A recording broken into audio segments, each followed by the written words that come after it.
next up, running for Senate next year, and we all know who decided not to run, and we're all here happy that he decided not to run. I want to introduce Kevin Baumlin. Thanks, Kevin. Thank you. First, I do want to say thank you to all of you for coming and for participating in our democracy. I appreciate your time. I appreciate your support.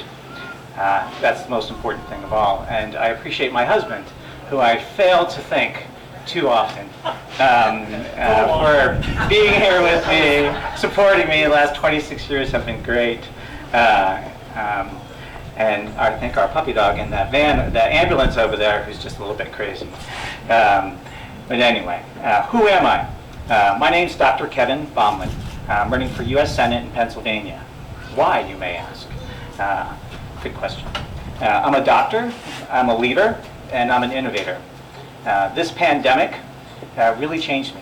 I'm a frontline provider. I run an emergency department in Pennsylvania, 45,000 patients a year in an urgent care center.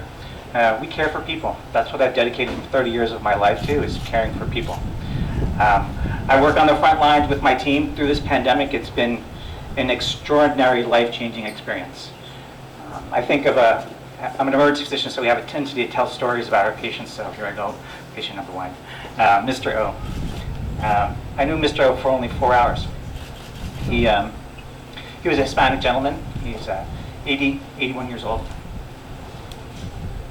Excuse me. History of hypertension and heart disease. And I talked to him when he arrived. I was speaking with him about what mattered in his life. He had 5 kids. His kids were the most important thing in his life. We talked about his advanced directives, meaning whether he wanted to be intubated if it came to that. And he said, nope, if it comes to that, I want to go with God. I remember him like it was yesterday, because only 4 hours later he died. I was holding his hand.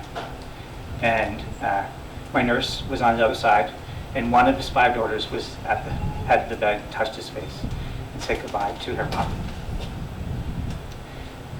Things like that change you. I found myself in the next room crying for a good 10 minutes, trying to pull myself together.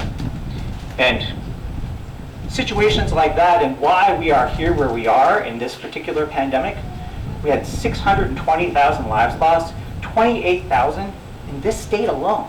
28,000. I just looked it up yesterday because I keep saying 25, and I thought, I bet you it's more than that. Another 3,000 lives just in the last couple of months. Why?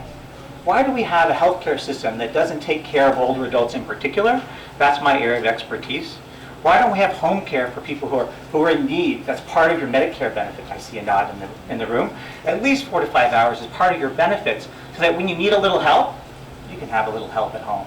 That seems like what's something reasonable that we can do. Why do we have jobs that pay less than $15 an hour? I think of another woman I took care of during the pandemic. She worked in West Philly, taking care of older adults. She's an aide. She worked 2 jobs and another side job. I diagnosed her with COVID. She had a temp of 102. She had a saturation of 92. That was too low. She needed to stay in the hospital. She had pneumonia on both sides. I said, I'm going to work. I said, you going where? She said, going to work. What do you do? I take care of older adults. I said, here's some masks, here's some gloves, here's some goggles we have too. I want you to gown up, everything. Please protect yourself and your patients if you have to go. Why did she have to go? She has 2 kids at home, and she's the only person who takes care of those 2 kids. She makes $10 an hour. She has to work 2 jobs. And God forbid what happens to her if she gets something wrong, like my bill from the ER, and she gets a huge deductible for the services. $9,000 deductible. Can you imagine making $45,000 a year and having a $9,000 deductible? That's 20% of your annual income. That's not okay. We have to fix that. So that's the employer-based system. Also, Penny, the exchanges, we need to fix them too and get low-cost insurance. You pay 1 fee per month, and that's it. You don't have to worry about it. I don't say Medicare for all because I want to fix Medicare. I want to fix employer-based insurance. I want to fix the exchanges. And I want to maintain Medicaid and state-based services so that people who can't make it, we continue to take care of them.